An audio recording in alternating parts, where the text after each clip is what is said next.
السلام علیکم دوستو۔ عراق کے شہر بصرہ کا حاکم اپنے گھر کی بالائی منزل پر بیٹھا نیچے بازار میں خرید و فروخت کرتے لوگوں کو دیکھ رہا تھا۔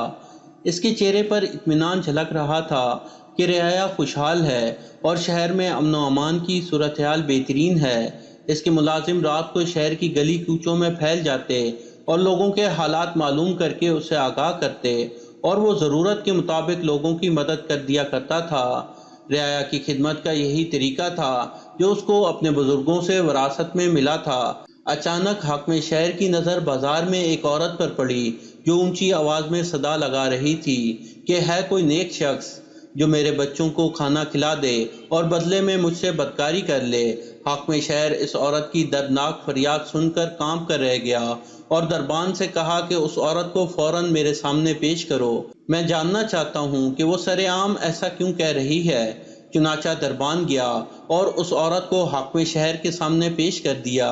وہ ایک جوان اور حسین عورت تھی۔ حاکم شہر نے اس عورت سے پوچھا کہ تم کو معلوم ہے کہ تم سرعام بازار میں لوگوں کو گناہ کی دعوت دے رہی ہو اور اس عمل پر کتنی سخت سزا تم کو ملنے والی ہے۔ عورت نے سر جھٹک کر بے نیازی سے کہا کہ سزا اور جزا کی پرواہ میں کیوں کروں جب اس شہر کا رواج ہی یہی ہے کہ جسم کے بدلے اناج ملے گا۔ حاکم شہر عورت کی بات سن کر حیران ہو کر پوچھنے لگا کہ اے خاتون، مجھے تمہاری بات کی سمجھ نہیں آئی۔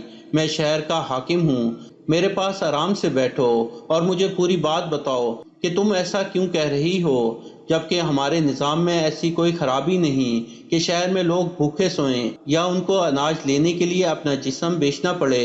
وہ عورت کہنے لگی، میرا شوہر 3 بچوں کی ذمہ داری مجھے سونپ کر جنگ میں مارا گیا۔ اس کی چھوڑی ہوئی جمع پونجی سے کچھ عرصہ تو ہمارا چولہا جلتا رہا، پھر گھر میں فاقے شروع ہو گئے اور کمانے والا کوئی نہیں تھا مگر کھانے والے 4 تھے۔ ایک رات میرے بچے بھوک سے رو رہے تھے کہ دروازے پر دستک ہوئی۔ میں نے جا کر پوچھا کہ کون ہے، تو آواز آئی، میں حاکم شہر کا بھیجا ہوا ہوں، تمہاری مدد کرنے آیا ہوں۔ میں نے خوش ہو کر دروازہ کھول دیا تو وہ آدمی میرے حالات پوچھ کر اور راشن کا تھیلا میرے گھر میں ڈال کر چلا گیا۔ کچھ دنوں بعد جب راشن ختم ہو گیا اور دوبارہ سے فاقے لوٹ آئے تو ایک رات وہی آدمی دوبارہ آ گیا، لیکن اس بار اس کے ساتھ راشن نہیں تھا۔ اس کو خالی ہاتھ دیکھ کر میں مایوس ہو گئی۔ میرے بچے بھوک سے بلبلا رہے تھے۔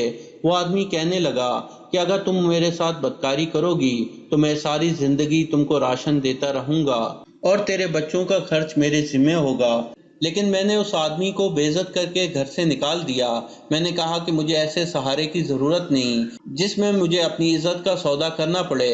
اے حاکم شہر، وہ رات تو ہم نے بھوک میں جیسے تیسے گزار لی، مگر اگلے دن میرے بچے بھوک سے نڈال ہو کر گر پڑے۔ اتنے میں وہ شخص دوبارہ میرے گھر آن پہنچا۔ اس کے ساتھ راشن سے بھرا ہوا ایک تھیلا بھی تھا۔ کھانے والی چیزیں دیکھ کر میرے بچوں میں جان سی پڑ گئی، مگر آج بھی اس آدمی کا مطالبہ وہی تھا کہ جسم کے بدلے راشن ملے گا۔ میں نے بھوک سے بلکتے ہوئے بچوں کو دیکھا۔ اس آدمی کی شرط ماننے کے علاوہ میرے پاس کوئی چارہ نہ بچا۔ اس دن کے بعد یہ معمول بن گیا۔ کچھ دنوں بعد وہ آدمی راشن کا تھیلا لے کر آتا اور بدلے میں میری عزت سے کھیل کر چلا جاتا۔ میں نے حالات سے سمجھوتا کر لیا تھا کہ چلو میرے بچے اب بھوکے تو نہیں سوتے، لیکن اب کچھ دنوں سے وہ آدمی راشن دینے نہیں آتا، نہ ہی اس نے پلٹ کر میری خبر لی۔ میں آج بھوک سے تنگ آ کر خود بازار میں نکل آئی اور وہی صدا لگانے لگی کہ میرے بھوکے بچوں کے لیے راشن دے دو اور بدلے میں مجھ سے بدکاری کر لو، کیونکہ اس شہر کا دستور ہی یہی ہے۔ یہ کہہ کر وہ عورت پھوٹ پھوٹ کر رو پڑی۔ حاکم وقت اس کی دردناک کہانی سن کر رو رہا تھا کہ اچانک دربان نے آ کر اسے اطلاع دی کہ بیت المال میں ایک ملازم کی لاش برآمد ہوئی ہے۔ اس کی لاش کی حالت بہت خراب ہے، شاید کئی دنوں سے اس کمرے میں مرا پڑا ہے جہاں پر غریبوں کے لیے راشن کے تھیلے تیار ہوتے ہیں۔ حاکم نے عورت کو ساتھ لیا اور جب بیت المال میں پہنچا تو اس عورت نے مرے ہوئے شخص کو دیکھتے ہی پہچان لیا کہ یہ وہی شخص ہے جو مجھے جسم کے بدلے راشن دینے آتا تھا اور اب کچھ دنوں سے نہیں آ رہا تھا۔ حاکم شہر نے عورت سے کہا کہ یہ تو بیت المال کا ملازم ہے جو یہاں سے میرے حکم پر شہر کے ضرورت مندوں کو اناج اور راشن دے کر آتا تھا۔ تم کو جوان اور اکیلی پا کر اس کی نیت بدل گئی، اور وہ راشن جو تمہارا جائز حق تھا اور وہ اس نے تمہیں مجبور کر کے بدکاری کے بدلے دینا شروع کر دیا، اور آج اس کا انجام تم نے اپنی آنکھوں سے دیکھ لیا۔ پھر حاکم شہر نے اسی وقت فرمان جاری کر دیا کہ جب تک یہ بیوہ عورت زندہ ہے اس کے گھر کا سارا خرچ بیت المال سے جایا کرے گا، اس کے بچوں کی تعلیم و تربیت کا خرچ بھی حکومت وقت اٹھائے گی۔ تو دوستو، یہ تھی ہماری آج کی کہانی۔